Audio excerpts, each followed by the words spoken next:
जय श्रीराम भावना, मी एक इंस्टाग्रामवरची रील पाहिलेली आहे, तुम्ही पण पहा, मग मी तुम्हाला सांग। तो जय जोहार मेरे आदिवासी भाइयों। देखो मैं एक आदिवासी फ्री फायर क्रिएटर हूँ, लेकिन मैं फ्री फायर क्रिएटर हूँ इससे मुझे कुछ भी मतलब नहीं है मेरे आदिवासी भाइयों। मुझे तो गर्व है इस बात का कि मैं एक आदिवासी क्रिएटर हूँ, क्योंकि देखो भाइयों बहुत सारे क्रिएटर है जो अपने अपने समाज का नाम लेते हैं वीडियो में, फिर भी उन्हें कोई सपोर्ट नहीं करता। और ऐसे भी बहुत सारे क्रिएटर है जो उनके समाज का नाम इसलिए नहीं लेते कि उन्हें कोई सपोर्ट नहीं करेगा। लेकिन हमारा आदिवासी समाज एक ऐसा समाज है, अगर कोई अपने वीडियो में जय आदिवासी भी बोलते तो उनका वीडियो ट्रेंडिंग में चला जाता है। इस वजह से हमें हमारे आदिवासी समाज पर गर्व होता है मेरे आदिवासी भाइयों।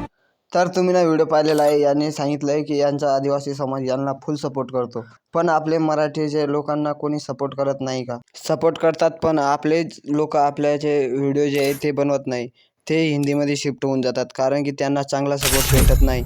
जर त्यांना चांगला सपोर्ट भेटला तर ते कधी पण दुसऱ्या भाषेमध्ये शिफ्ट नाही होणार। तुम्ही जर चांगला कंटेंटला जर तुम्ही महत्त्व दिला तर कोणीही असं करणार नाही।